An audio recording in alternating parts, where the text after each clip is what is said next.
Your Excellency, Ambassador Salam Malika Haddadi, Deputy Chairperson of the African Union Commission, Your Excellency Mohamed Ware, Deputy Executive Secretary of IGAD, Honorable Ababa Obiwaneng, Head of the Mission of IGAD to Ethiopia, የተከበራችሁ የኢፌዴሪ መከላከያ ሰራዊት ከፍተኛ አመራሮች፣ የተከበራችሁ በዚህ የሰላም ስምምነት ላይ የተገኛችሁ የአማራ ፋኖ ህዝባዊ ድርጅት አመራሮች፣ የተከበራችሁ የአማራ ክልል ከፍተኛ የመንግስት አመራሮች፣ በአጠቃላይ በዚህ መድረክ ላይ የተገኛችሁ እና በሂደቱም የተሳተፋችሁ ወንድም እህቶቻችን እንኳን ደስ አለን፣ እንኳን ደስ አላችሁ ለማለት እወዳለሁ።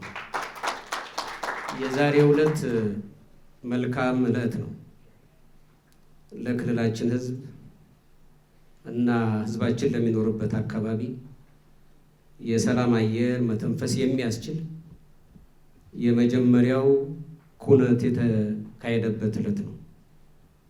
እንደሚታወቀው ክልላችን ባለፉት 2 ዓመታት ተኩል በግጭት ምክንያት ሰብአዊ ጉዳት የደረሰበት፣ መፈናቀል የደረሰበት፣ በድህነትና ቀደም ሲል ወንድሜ ካፕቴን ማስረሻ ሰጤ እንደገለጸው በተደጋጋሚ በግጭት አዙሪትና በድህነት ሲዳሽቅ የኖረ ክልል እና ከዚህ ለመውጣት የሚያደርገው እንቅስቃሴ በጎ ፍሬ መጀመር የነበረበት ቢሆን የቀጠለበት ጊዜ ቢኖርም ይህንኑ አንጡራ ሀብት ያወደመ ግጭት፣ ማህበራዊ ምስቅልቅል የፈጠረ ግጭት ለማስቆም ሁነኛ መንገድ የተለምንበት የጀመርንበት ነው። ዛሬ የተዋዋልነው ወይም የተፈራረምነው ለረጅም ጊዜያት ድርድርና ውይይት ሲደረግበት የነበረውና ዛሬ የተቋጨው ጉዳይ በመጀመሪያዎቹ ጊዜያት መካሄድ የነበረበት ወደ ግጭት ከመግባታችን በፊት መካሄድ የነበረበት እና ለህዝባችን በሚጠቅም መንገድ ውይይትና ድርድር መካሄድ የነበረበት እንደሆነ እናምናለን። ነገር ግን ሁለተኛው ትክክለኛ ጊዜ ደግሞ ዛሬ መሆኑንም እንገነዘባለን። ከዛሬ በኋላ ግጭትን ለማቆየት ያሰቡ ወንድሞቻችን ቀደም ሲል እንደተባለው በሀገራችን አንድነት፣ በህዝባችን ሉዓላዊነት፣ ጥቅምና ፍላጎት ላይ በድጋሜ አሉታዊ ውጤትን የሚያስከትል ሁኔታ መፍጠርን ያስከትላል። ከግጭት ማንም አያተርፍም። ሁለቱ ተፋላሚ ወገኖችም ሆኑ በዚህ ውስጥ የሚኖረው ህዝባችን በብዙ ጉዳትን ያስከትል ካልሆነ በስተቀር ማንም ከግጭት አያተርፍም። አሸናፊም ተሸናፊም የለም። በግጭትም ተጀምሮ በግጭት የተናቀቀ ጥቅምም መብትም የለም። ነገር ግን ዛሬ እንዳደረግነው በሰላም ሁላችንም እናተርፋለን። ከዚህ ማንም ያተርፋል። መንግስት ያተርፋል። ለህዝብ ጥያቄ አለም ብለው ከዚህ ቀደም ግጭቱ የነበሩ ወንድሞቻችንም በትልቁ ያተርፋሉ። ሌላው ቀርቶ በትልቁ ደግሞ ህዝባችን በእኛ ግጭት ምክንያት ሁለመናው እያጣዋለው ህዝባችን ደግሞ በትልቁ ያተርፋል፣ በትልቁ እፎይታን ያገኛል። እንዲህ አይነት ድርድርና ውይይት ሰላምን ብቻ ሳይሆን ችግሮቻችንን በውይይትና በድርድር የመፍታት ልምምድን ያጎናጽፋል። እንደምታውቁት ታሪካችን ልዩነትን በጠመንጃ የመፍታት በኃይል የመፍታት ልምምድ ያለበት አገር ውስጥ ነው የኖረው። ነገር ግን እንዲህ አይነት ውይይትና ድርድሮች ከጠመንጃ በላይ ትልቅ ዋጋ አላቸው። ከመሳሪያ በላይ ከብረት በላይ ትልቅ ዋጋ አላቸው። ዘላቂ የሆነ ጥቅሞችንና የመብት ጥያቄዎችን በእንዲህ አይነት መንገድ መፍታትን የሚያለማምዱ ናቸው። በመሆኑም ይሄ ከዚህ ቀደም የተጋጨንበት አሁንም በሌሎች ወገኖች እየቀጠለ ያለው የጥቅም የፍላጎት ልዩነት ሊታረቅ የማይችል አልነበረም። ሊታረቅ የሚችል ነው። እርስ በርስ በመነጋገር መቅረፍ የምንችለው ወደዚህ ግጭትም ማስገባት የማይችል ምክንያት ነበር ብለን እናምናለን።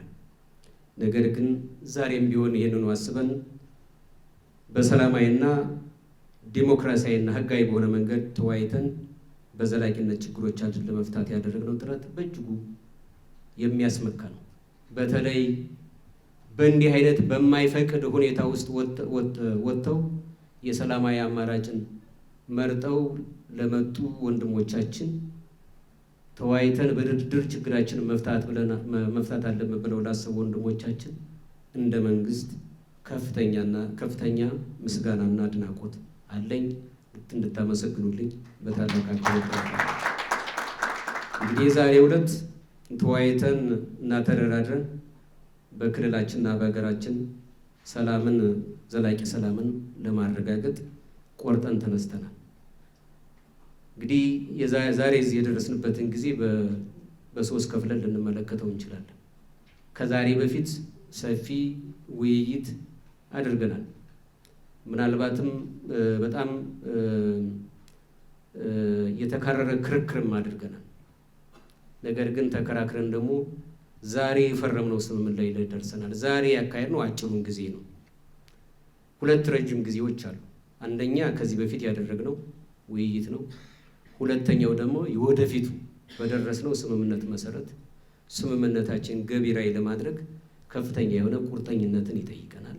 ይህንኑ በጽናት ለማድረግ እንደ መንግስት ጥረት እናደርጋለን።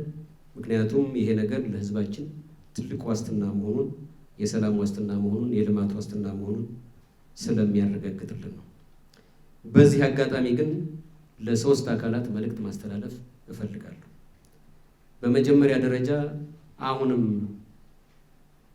የችግሮችን በጠመንጃ ፈሙዝ መፍታት አለብን ብለው ወደዚህ ድርድር ላልመጡ፣ ወደዚህ ውይይት ላልመጡ ወንድሞቻችን ትክክለኛው አማራጭ እና ለክልላችንና ለሀገራችን የሚበጀው ምርጫ ይሄ መሆኑን በመገንዘብ አሁንም ማናቸውንም ጥያቄ አለን የሚሉ አካላት በድርድርና በውይይት ለመፍታት መንግስት ቁርጠኛ በመሆኑ አሁንም በድጋሜ ጥሪ ማስተላለፍ እፈልጋለሁ እና ነገም ለማይቀረው ውይይትና ድርድር የሰው ሕይወት ቁስና ማህበራዊ እሴቶቻችን ጨርሰን ከማውደማችን በፊት አሁንም ጊዜው አሁን ነውና ለድርድርና ለውይይት ሁላችንም ቀርበን ለሀገራችን ለሕዝባችን በሚበጅ መልኩ ተደራድረን በሰላማዊ መንገድ የምንኖርበት ሁኔታ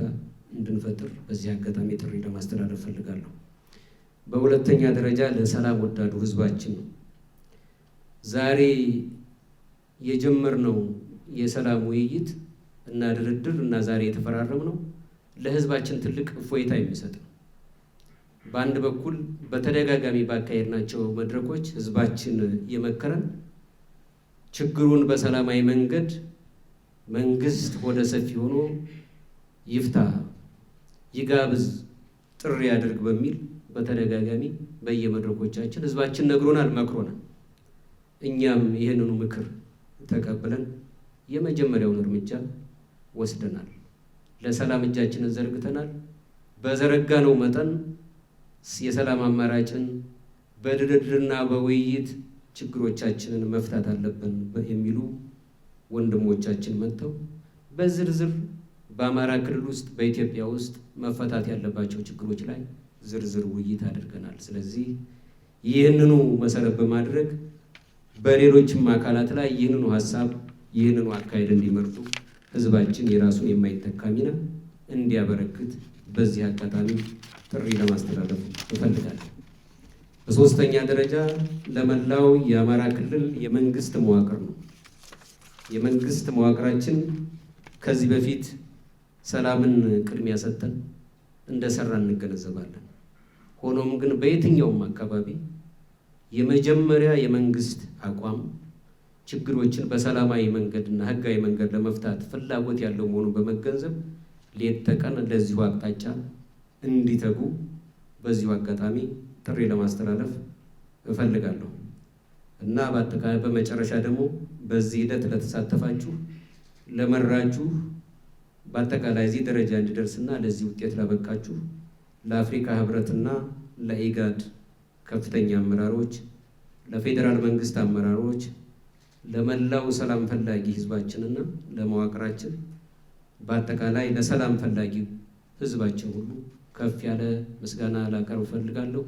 ወንድሞቻችንም በዚህ ደረጃ ሰላምን ቅድሚያ አድርጋችሁ በዚህ መንገድ ተደራድረን ተወያይተን የአማራ ክልልንም ሆነ የኢትዮጵያን ሰላም ለማጽናት ልዩነቶቻችንን በሰላማዊ መንገድ ለመፍታትና ጥቅሞቻችንን አቻችለን ለመጓዝ ምርጫ አድርጋችሁ በዚህ መንገድ ስለተደራደርን ከፍ ያለ ምስጋና ለማቅረብ እፈልጋለሁ። በጣም አመሰግናለሁ።